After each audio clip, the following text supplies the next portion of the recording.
날씨도 많이 더워지고 또 이 코로나 바이러스가 기승을 부려서 다 같이 어려운 때를 우리가 살아가고 있습니다. 이 자유가 얼마나 중요한지, 우리 이 코로나 바이러스로부터 인해 우리가 빼앗긴 자유를 속히 찾을 수 있도록 계속해서 여러분이 기도해 주시길 바라고요. 또 2020년 하반기를 시작하는데 어렵지만 걱정과 근심보다는, 부정적인 생각보다는 이제 긍정적인 생각을 갖고 믿음으로 저희들이 기대하는 마음으로 또 하반기를 열어나갈 수 있기를 원합니다. 제가 중학교를 졸업할 즈음에 함께 교회 다니던 친구 중에 아주 믿음이 좋은 친구가 있었어요. 이 친구는 장래 희망이 목사였습니다. 새벽 기도도 열심히 하고 중학교 때부터 또 모든 예배에 열심히 참여하고 전도도 많이 하는 그런 친구였는데, 이 친구가 어느 날 이제 꿈을 꾸었습니다. 근데 꿈을 꾸었는데 꿈속에서 하나님께서 저를 데려가시는 꿈을 꿨대요. 저를 불러서 이야기를 합니다. 하나님이 너를 데려가시더라. 제가 기분이 좋았을까요? 안 좋았을까요? 하나님이 데려가신다는 미닝은 제가 간다는 거 아닙니까? 아니, 어린 나이에 가면 어떡하겠어요? 기분이 되게 안 좋았어요. 그랬는데 이 친구가 그 영적으로 딱 해석을 하는 거예요. 하나님께서 너를 쓰시려고 하는 것 같아. 너 목사 될 거야. 그러더라고요.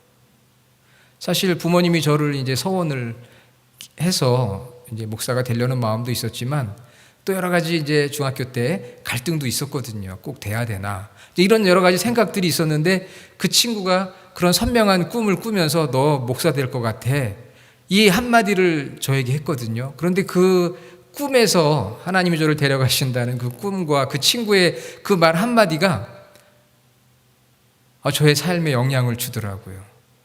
내가 목사가 돼야 되나? 이런 생각을 하게 되었고, 또 목회하면서도 어떤 때는 그 친구의 그 꿈 이야기가 생각이 나요. 야, 하나님 참 신비하시구나. 신비한 거는요, 그렇게 그 당시 열심히 신앙생활하던 그 친구는 목사님이 됐을까요? 안 됐을까요? 안 됐어요. 안 되고 제가 됐어요. 그러니까 참 신비하지 않습니까? 그런 꿈을 가지고 어릴 때부터 열심히 신앙생활하던 친구는 목사는 안 됐고, 물론 지금 아주 신실한 성도로서 봉사하고 헌신하고 있죠. 그러나 목사는 제가 됐거든요. 그래서 또 그것도 좀 신비하고 그래요. 저는 신비주의자는 절대 아닙니다. 하지만 때로는 꿈 이야기라든지 환상이라든지 하는 것에 대한 열린 마음은 가지고 있어요. 하나님께서 그러한 꿈이나 환상이나 또 어떤 때는 들려주시는 것을 통해서 개인이 체험하거나 혹은 누군가 체험을 통해서 우리에게 말씀하신다. 이 신비는, 이 미스테리, 이 신비가 힘이 돼요. 파워가 됩니다. 우리가 어렵고 힘들 때 뭔가 우리의 생각과 이성을 뛰어넘는 그런 어떤 신비한 것을 통해서 우리가 힘을 얻고 위로가 될 때가 참 많습니다. 여러분, 신비라는 말은 우리 일반 상식이나 이론이나 이해를 초월한 경우를 말해요. 그런데 오늘 예수님께서 신비한 사건을 보여주셨어요. 예수님이 저와 여러분들을 이 신비로 초대를 해주셨습니다. 자, 여러분 말씀 2절 한번 보세요. 9장 2절. 어떻게 시작하죠? 엿새 후에. After 6 days. 엿새 후에. 아니, 성경에 왜 이 엿새 후에라는 말이 기록이 됐을까요? 그냥 예수께서 베드로와 야고보와 요한을 데리시고 따로 높은 산에 올라가셨더니 그들 앞에서 변형되사. 이렇게 기록을 해도 전혀 문제가 없잖아요. 그런데 꼭 그 앞에 엿새 후에 After 6 days라는 말이 들어가 있다면 이 마가복음을 기록한 저자는 무언가 하나님의 특별한 어떤 계시가 있어서 엿새 후에라는 말을 기록하지 않았겠습니까? 이 엿새 후라고 하는 말씀은 예수님과 제자들 사이에 6일 동안에 어떤 긴장이 있었다는 얘기예요. 뭔가 긴장이 있었다. 6일 동안의 텐션, 어떤 긴장이 있었다는 것이죠. 그런데 이제 6일이 지나고 7일째가 되었습니다. 이제는 그 긴장을 풀 때가 된 거예요. 여러분 혹시 부부싸움 하신 분 계세요? 부부싸움을 해도요 7일째는 풀어야 돼요. 왜 그렇죠? 예배 드려야 되니까. 그러니까 월요일날 싸우신 분들은 주일 예배 전에 풀어야 돼요. 왜? 6일이 맥시멈입니다. 6일 넘으면 안 돼요. 왜? 7일째는 예배를 드려야 되니까 풀어야 돼요. 그럼 토요일날 싸운 사람은 며칠 만에 풀어야 돼요? 하루 만에 풀어야 되니까 싸울래도 일찍 싸우시기를 바랍니다. 그래야 풀 수 있는 시간적 여유가 있겠죠. 교회도 마찬가지예요. 목회자와 성도, 성도와 성도도 혹시 무슨 갈등이 있고 긴장이 있을 때 그 한 줄을 넘기면 안 돼요. 주일 되기 전에 다 풀고 예배를 드려야 하나님께서 그 예배도 받으시고 관계의 문제가 커지지 않습니다. 근데 주일날 풀지 못하고 나오면은 목회자는 목회자대로 설교할 수가 없고 성도는 성도들대로 말씀의 은혜를 받을 수가 없잖아요. 그 안에 장벽이 생기니까. 그러니까 그 전에 이제 풀어야 되는데 오늘 말씀해 보니까 6일 엿새 후에 6일 뒤에 이런 말씀이 나와요. 6일 동안 예수님과 제자들 사이에 뭔가 긴장이 있었다는 거예요. 무슨 긴장이 있었을까요? 아마 여러분 지난 주일날 제가 말씀을 전했지만 많이 잊어버리셨을 텐데 예수님과 베드로가 어떤 일이 있었어요? 우리말로 표현하면 한판 붙은 거예요. 예수님하고 예수님의 수제자인 베드로가 한판 붙었어요. 왜 붙었느냐? 예수님께서 너희는 나를 누구라고 하느냐? 예, 당신은 그리스도입니다. 여기까지 좋았는데 예수님께서 이제 내가 곧 8장 31절 여러분이 한번 참고해 보시기를 바랍니다. 내가 많은 고난받고 죽임을 당하고 사흘 만에 살아날 것이다. 죽는다, 살아난다 이야기를 예수님께서 하신 거예요. 그러니까 베드로가 그 이야기를 듣고 예수님 말도 안 됩니다. 안 됩니다. 죽는다니요. 아니 그리스도가 죽는다니 말도 안 되잖아요. 정치적으로 경제적으로 이스라엘 회복시켜야 될 왕이신데 죽는다는 건 말이 안 되는 거고 죽었다가 살아나는 거 그거 불가능한 거거든요. 죽지 말아야 돼요. 이렇게 예수님에게 막 대들었어요. 안 됩니다 예수님. 성경에 보니까 항변했다고 그랬어요. 그때 예수님이 뭐라고 했어요? 그 이야기를 듣고 베드로에게 33절 32절에 베드로가 예수를 붙들고 항변하며 33절 예수께서 돌이키사 제자들을 보시며 베드로를 꾸짖으셨다고 그랬어요. 여기서 꾸짖는다는 단어는 지난주 말씀드렸죠. 바다와 바람을 잔잔하게 하고 귀신을 내어 쫓을 때 쓰는 그런 용어를 사용하신 거예요. 예수님께서 꾸짖었어요. 어떻게 꾸짖었느냐? 사단아 내 뒤로 물러가라. 네가 사람의 일을 생각하고 하나님의 일을 생각하지 않는구나. 베드로하고 예수님하고 한 번씩 주고받은 거예요. 예수님 안 됩니다. 그리스도는 죽을 수가 없습니다. 말도 안 됩니다. 예수님이 사단아 내 뒤로 물러가라. 한판 붙은 거죠. 여러분 혹시 저가 여러분하고 이렇게 대화하다가 교회 일로 얘기를 하는데 제가 갑자기 여러분이 하는 얘기 마음에 안 들어가지고 사단아 내 뒤로 물러가라 이러면 어떡하시겠어요?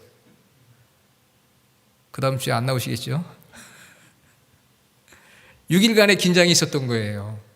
얼마나 썰렁했겠어요. 예수님하고 수제자인 베드로가 지금 한판 말로 붙었거든요. 그리고 나서는 안 봐도 뻔해요. 6일 동안 아주 그냥 냉랭합니다. 냉랭해요. 서운하고 섭섭하고 긴장이 있고 서로를 알아주지 못하는 그 분위기. 그런데 이제 풀어야 될 때가 된 거예요. 누가 먼저 풀어야 될까요? 예수님이 먼저 풀어야죠. 그렇죠? 예수님이 먼저 풀어야 되고 교회에서는 목사님이 먼저 풀어야 되고 어쩔 수 없이 먼저 풀어야 돼요. 부부간에는 누가 먼저 풀어야 돼요? 예? 여자분들은 남편이요. 남편들은 아내요. 막 서로 미룰 텐데 먼저 푸는 사람이 형님이고 먼저 푸는 사람이 리더고 먼저 푸는 사람이 훌륭한 사람이에요. 그러니까 여러분이 먼저 손을 내미시기를 바랍니다. 아멘을 안 하시는데 마스크를 썼으니까 제가 용서해 드릴게요.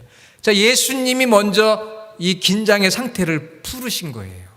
멋지죠? 그래서 예수님이 특별한 이벤트를 마련하셨어요. 그러니까 뭔가 문제를 풀려면은 좀 이벤트 같은 것도 좀 필요한 것 같아요. 보니까 그냥 맨입으로 하지 말고 이렇게 제자들을 이제 풀어주려고 6일이 지난 다음에 예수님께서 제자들 중에 대표 베드로와 야고보와 요한을 데리고 산으로 올라가셨습니다. 신비한 걸 뭔가를 보여주기 위해서. 썰렁했던 그 제자 공동체를 해결하기 위해서 대표를 신비한 사건으로 초대를 했어요. 높은 산에 올라가서 그곳에서 예수님께서 영광스럽고 신비한 모습을 보여주셨습니다. 예수님을 따라다니는 이 제자들의 그룹을 보면은,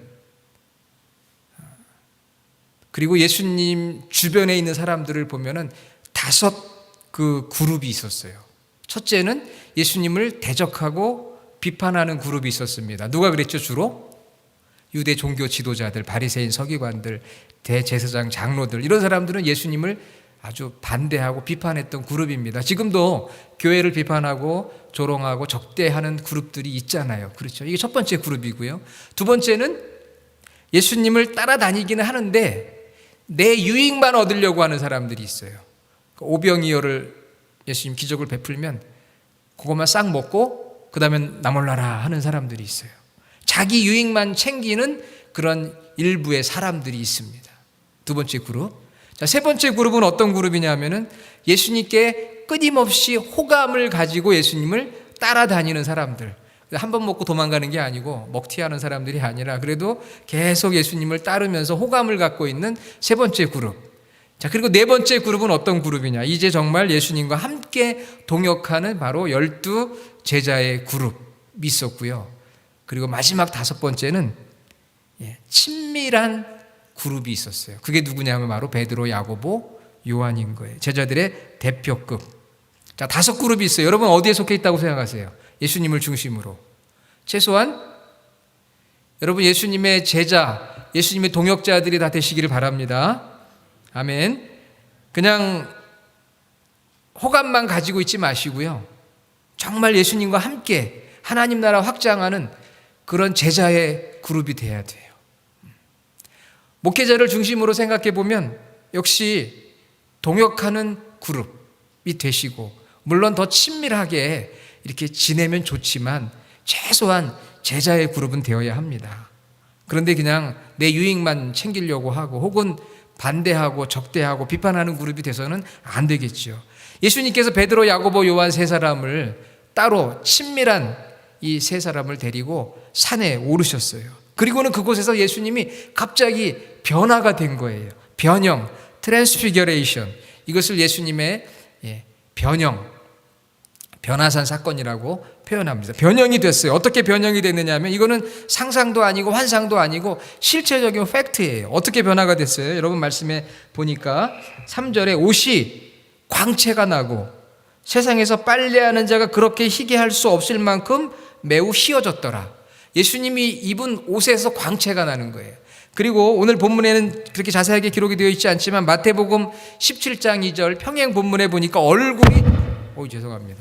얼굴이 막 해같이 빛나는 거예요. 얼굴이 막 해같이 빛나고 옷은 하얗게. 저는 안 그렇잖아요. 그렇죠? 제 옷이 막 하얗게 빛나고 얼굴이 막 광채같이 빛나진 않죠. 예수님이 그런 모습을 보여준 거예요. 그것은 바로 예수님께서 하나님과 동등된 분으로 거룩하고 영광스러운 얼굴에 광채가 나고 흰 옷을 입은 깨끗하고 거룩하고 영광스러운 모습으로 예수님이 변화가 된 거예요. 변신이 된 거예요. 그러니까 신비하잖아요. 우리가 생각할 때 아니 어떻게 그런 일이 벌어졌을까? 그건 아무도 몰라요. 그렇기 때문에 바로 신비한 사건인 거예요. 왜? 우리 이성과 상식과 이해를 초월하는 일이 벌어졌으니까. 그래서 이게 신비한 거거든요. 어떻게 그런 일이 벌어졌을까? 빛이 나고 하얗게 보이고 빨래를 해도 그렇게 하얗게 할 수 없을 정도로 하얗게 빛이 나고 얼굴에는 광채가 나는 그 모습으로 예수님이 변화가 된 거예요. 변형이 된 거예요. 영광과 거룩하신 모습을 베드로, 야고보, 요한 3 제자에게 보여주신 거예요. 깜짝 놀랐죠. 그것으로 끝난 게 아니라요. 이번에는 갑자기 모세하고 엘리야가 나타나요. 이것도 신비해요. 어떻게 모세하고 엘리야가 나타날 수가 있겠어요? 그 산에 어떤 모습으로 나타났고 베드로, 야고보, 요한이 어떻게 그들이 모세고 엘리야인지 알았을까? 궁금함이 많습니다. 물론 그걸 따로 연구해 볼 수도 있지만 신비한 사건이라고 하는 것으로 우리가 이해를 하면 바로 성경에는 이런 신비한 사건이 있어요. 모세하고 엘리야가 나타나서 예수님하고 대화를 해요. 왜 모세와 엘리야가 나타났을까? 4절에 보니까 대화를 합니다. 누가복음 9장 31절을 참고해 보면은 모세는 율법의 대표고요, 엘리야는 선지자들의 대표예요. 그 이야기는 바로 예수님께서 앞으로 고난받으시고 십자가에 죽으시고 부활하시는 것이 구약에서 이미 예언된 것이고, 그 예언된 것이 성취되고 완성될 것이라고 하는 것을 신비한 사건을 통해서 제자들에게 보여주시는 것이고, 그 다음에 성경을 읽는 초대교회 성도들, 또 우리들에게도 예수님의 이 구원의 사역은 예언의 완성이구나 하는 것을 신비한 사건을 통해서 보여주는 거예요. 지금까지 예수님께서 교훈을 통해 많은 말씀들을 주셨는데 이런 신비한 사건을 주신 거예요. 왜 예수님께서 이런 신비한 사건으로 제자들을 초대하시고 신비한 모습을 보여주셨을까? 바로 오늘 설교 제목이잖아요. 예수님은 왜 신비한 사건을 보여주시는가? 왜 그랬을까요? 왜 그랬을까요, 여러분? 조금 더 한번 생각을 한번 해보세요. 그리고 나서는 또 어떤 일이 벌어졌느냐면 베드로는 참 충동적이고 엉뚱하기도 해요. 그 모습을 보면서 베드로가 5절에 예수님, 우리 여기 초막 셋을 짓고 하나는 주님을 위해서, 하나는 모세를 위해서, 하나는 엘리야를 위해서 그렇게 하면 좋겠습니다. 산에 올라가서 지금 건축 일을 하자는 거예요. 초막 셋을 짓자고 이야기를 합니다. 지어서 뭐 하게요? 거기서 좀 오래 있고 싶었던 마음이 있었던 거, 너무 좋으니까, 신비 속으로 들어가니까 여기 더 있고 싶은 거예요. 여러분 오늘 예배 시간에 좀 더 있고 싶으세요? 마스크 쓰고 좀 그래서 빨리 끝났으면 좋겠다 하고 생각하시는 분도 계시지만, 이 하나님께 예배하는 이 예배가 사실은 굉장히 신비한 거거든요. 성만찬 오늘 하진 않았지만 성만찬도 신비한 거고, 나는 예배당에 있고 싶다, 그런 마음이 드는 성도가 되시기를 바랍니다. 베드로가 그런 생각했어요. 여기 너무 좋다, 초막 짓고 여기 더 있었으면 좋겠다.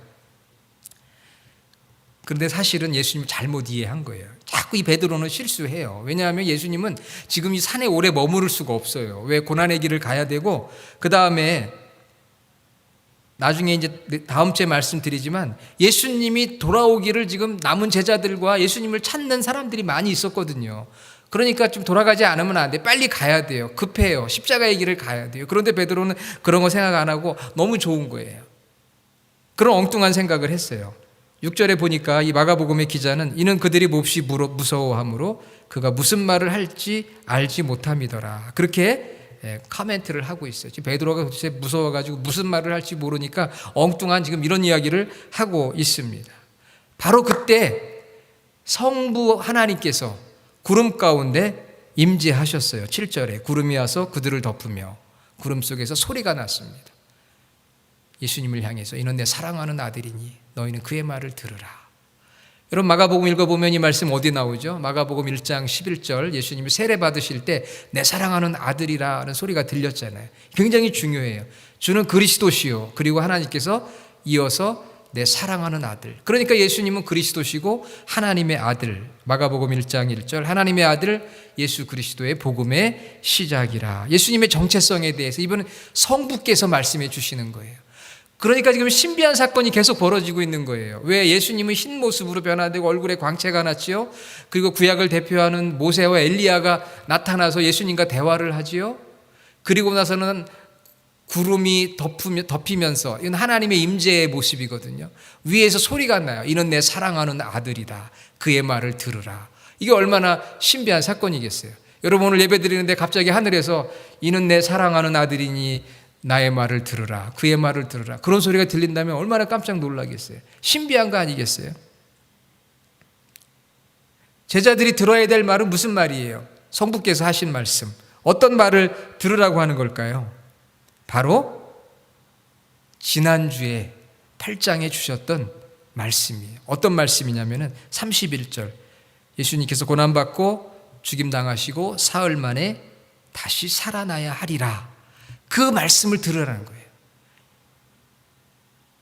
고난받고 죽임당하고 부활하실 인류 구원을 위한 예수님의 그 사명, 그거에 대해서 예수님이 하신 말씀을 들어라. 그리고 나서는 예수님이 두 번째 하신 말씀이 34절에 우리 지난주 암송했던 거 있죠? 누구든지 나를 따라오려거든 자기를 부인하고 자기 십자가를 지고, 그 다음에 뭐예요? 따를 것이니라. 나를 따를 것이니라. 한번 같이 해볼까요? 누구든지 나를 따라오려거든 자기를 부인하고 자기 십자가를 지고 나를 따를 것이니라. 이 두 가지 말을 들으라는 거예요. 지금 하나님께서 제자들에게 그런 말씀을 주셨어요. 얼마나 신비한 사건이에요. 여러분, 성경에 나온 신비한 사건 중에 굉장히 대표적인 사건입니다.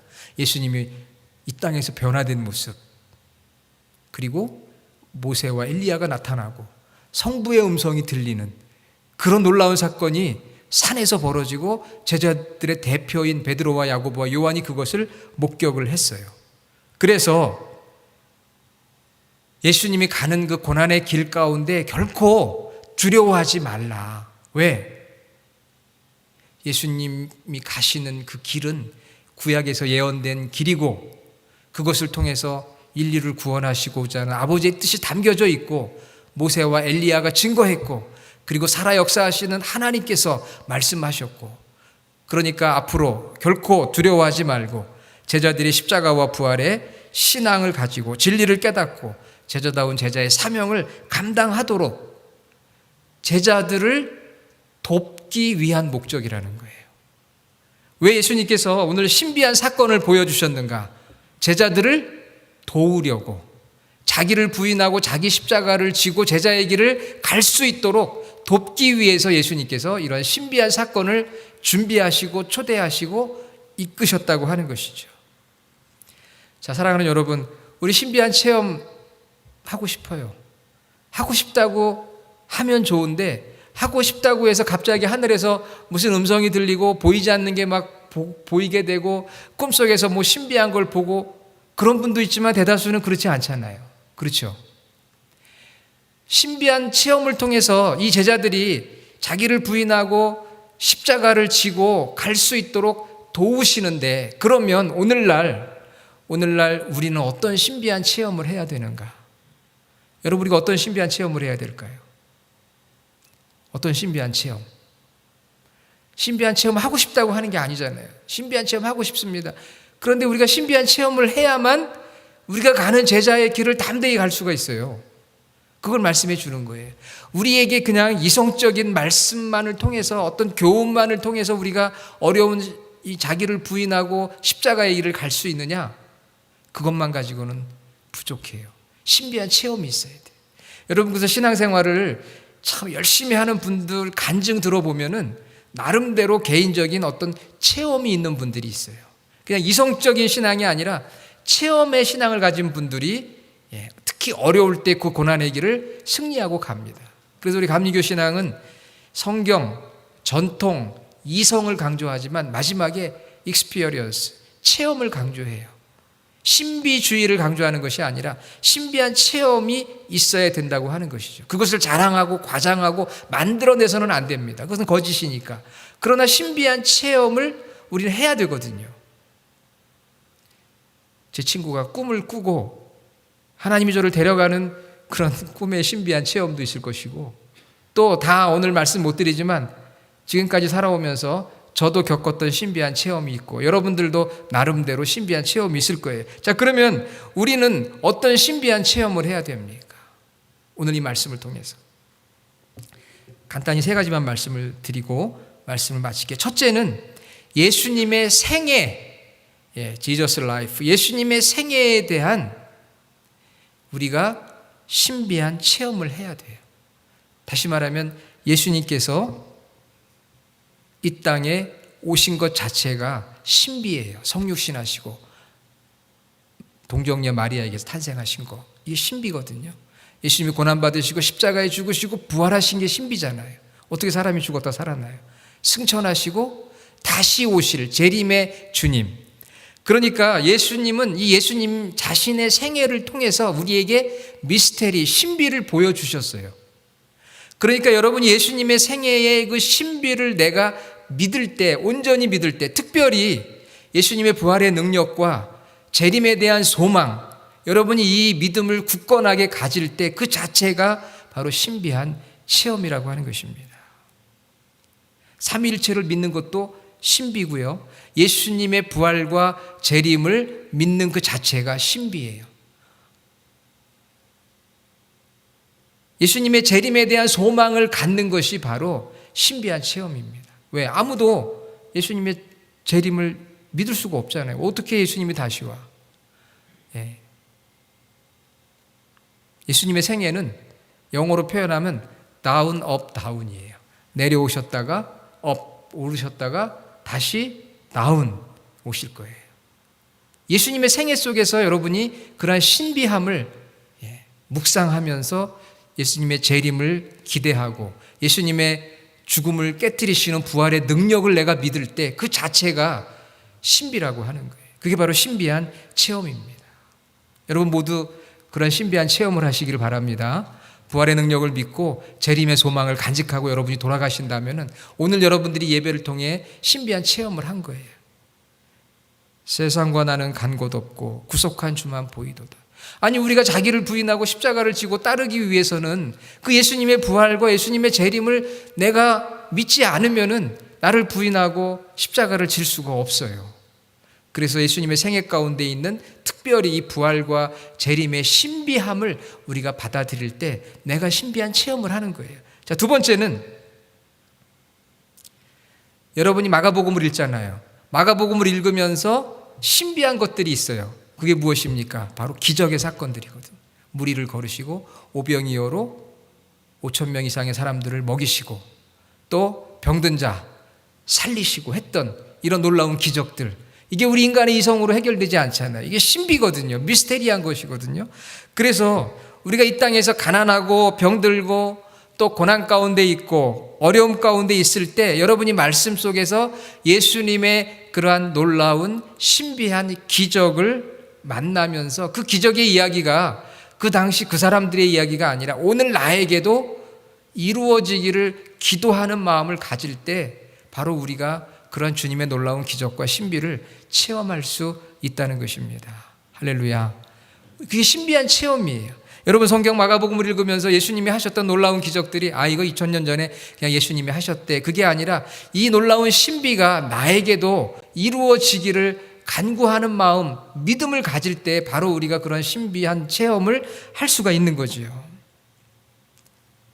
바울은 그런 고백을 합니다. 고린도전서 15장 51절. 보라 내가 너희에게 비밀을 말하노니 우리가 다 잠잘 것이 아니요 마지막 나팔에 순식간에 홀련히 다 변화되리라. 예수님만 오늘 변화된 게 아니라 우리 모두도 마지막 날 천국에서 주님 오실 때 변화될 것이라는 그러한 희망, 이런 희망을 간직할 때 우리가 신비한 체험을 하는 거예요. 미리 하는 거예요. 나중에 하는 게 아니고 지금 내가 신비한 체험을 하며 살아가는 신비한 성도들이 되는 것이죠. 마지막으로 세 번째는 사람들과의 만남 속에서 우리는 신비함을 체험해야 돼요.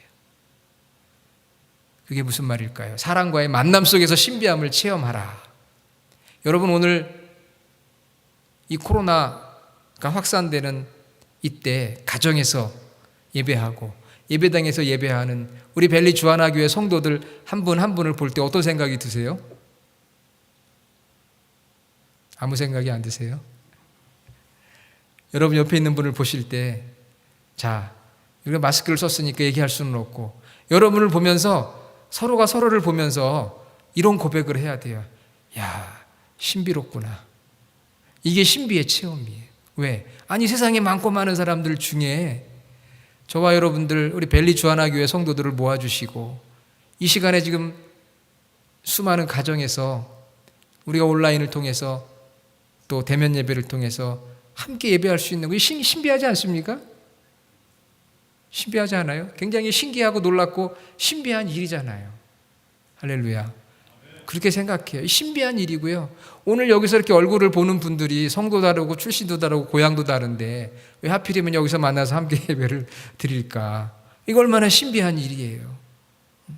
그거에 감사하는 마음 가지면 내가 신비를 체험하는 거예요. 한 분 한 분을 만날 때 너무 감사해요. 이 어려움 때 이렇게 만날 수 있는 것, 비록 떨어져 있지만 온라인을 통해서 우리가 함께 한 가족으로 예배 드릴 수 있는 것, 이게 바로 놀라운 신비한 체험이거든요.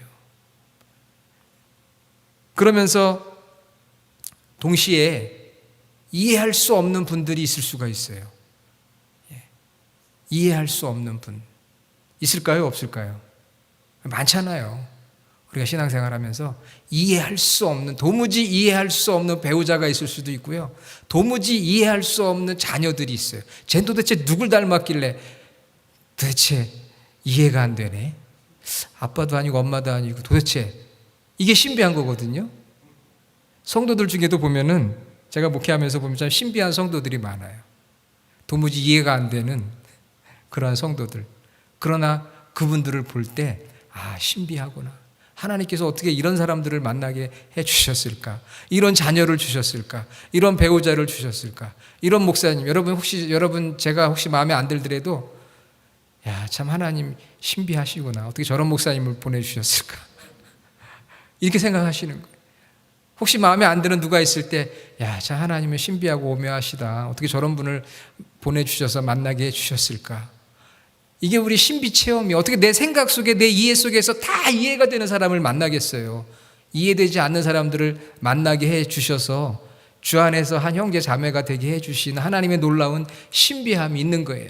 그래서 그분들과 함께 제자가 되어져서 나를 부인하고 내 십자가를 지고 가게 되는 것이죠.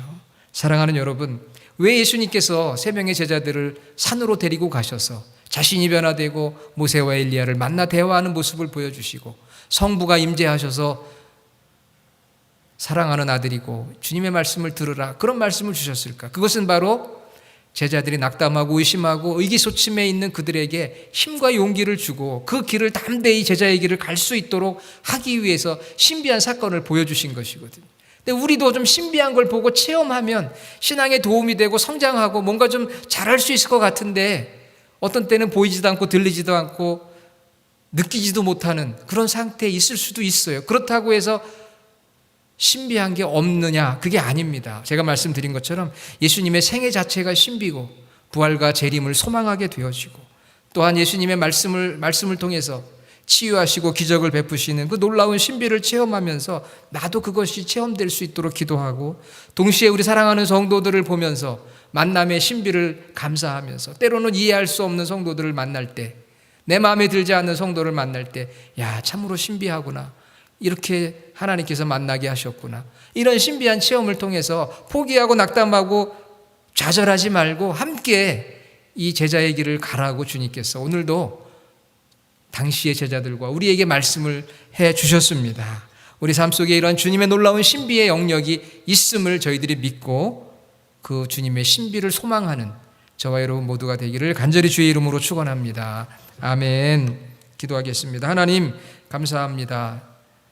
변화산에서 변형되신 신비한 모습을 통해 6일 동안 섭섭하고 서운하고 긴장됐던 관계를 해결하시고 제자들을 도우시는 주님의 모습을 보면서 오늘 저희들 코로나로 인해서 많은 어려움 가운데 있지만 정말 우리 교회가 신비한 공동체요. 우리 예수님의 생애가 너무나도 신비하고 또 삶 속에 어려움이 있지만 말씀 속에서 발견하는 주님의 놀라운 사역이 신비함을 깨달아 그런 신비함을 체험하고 살아갈 수 있는 그래서 제자의 길을 담대히 갈 수 있는 우리 모든 성도들이 되게 하여 주시옵소서. 예수님의 이름으로 기도드립니다. 아멘.